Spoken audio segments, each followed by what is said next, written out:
The Muslim world is on the brink of change. It's on the brink of ideological, systematic change, and therefore it only makes sense to think and to imagine which countries, pairs or groups of countries would be the best starting place for this change to occur. For an Islamic Kh1lafah, an Islamic system to be implemented that will eradicate poverty, that will, have an attack on crime, and that will implement justice of Islam all over the Muslim world. To start here, we have the Arabian Peninsula, which will be absolutely filthy rich, super amounts of gas and oil. But militarily they're not that too powerful. I'm gonna put them probably number 4. What have we got next? Indonesia, which is a combination of Indonesia and Malaysia. Again, massive territory, a huge population, but what resources do they have? I forgot the top of my head now what resources they have. I know that they do have certain amount of resources, especially Indonesia. I'm going to put them number 6. Who have we got here? Stanistan. The combination of all the stands, barring Afghanistan and Pakistan. They've got a lot of uranium. I think they've got some amounts of oil as well. The problem is they are sandwiched in between Russia and China, which is going to make it difficult to, expand its influence beyond that. Is it more? I'm going to put it probably number 7.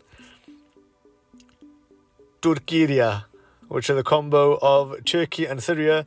Turkey is a regional power in and of itself. Joined with Syria, I think it would be a very, very formidable force. I'll probably put that number 3.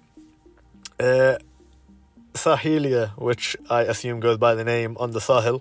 What is that? You've got Mauritania, Mali, and Niger. Sorry, Mauritania, Mali, and Niger. What would I put them? To be honest, I don't really know too much about them. I'm going to have to put them in the lower ranking ones.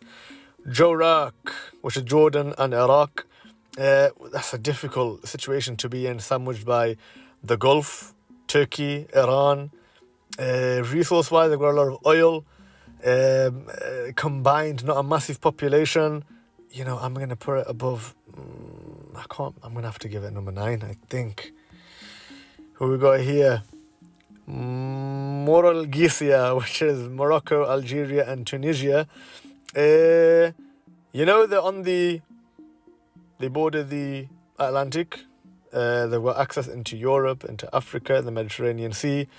I'm going to probably put them number 5. You got Egypt, which is Sudan and Egypt. Egypt, again, is just a powerful nation in and of itself. Pair that with Sudan, which has huge amounts of gold.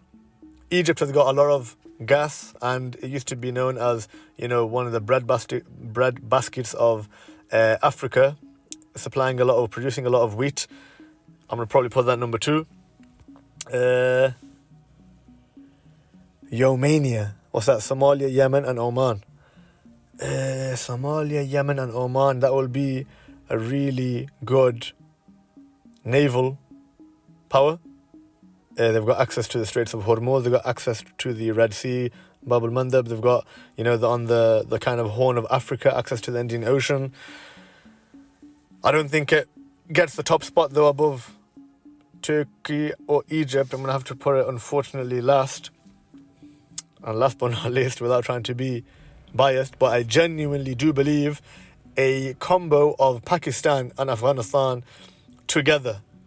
Like, you talk about military might, you talk about the mineral resource of Afghanistan, the battle-hardened fighters within Afghanistan. You got a very, very experienced military within Pakistan. No doubt it's a nuclear nation as well. You've got access to the Arabian Sea. You can probably quite quickly expand into Central Asia. I'm going to probably have to give that number 1. And there you have it. This is my top 10 list of the best starting points for where a potential Khilafah could come from in the future.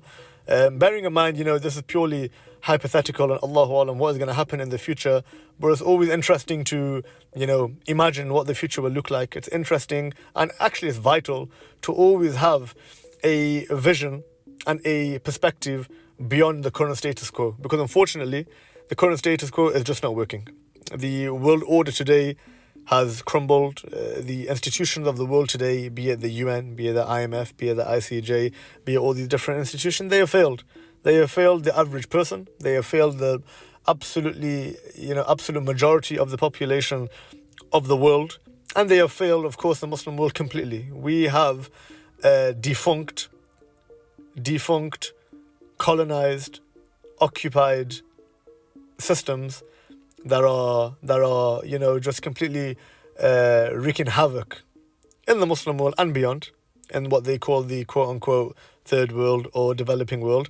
And so it's really, really vital for us, especially as Muslims, to be thinking outside of the status quo, outside of this box that we have been confined to.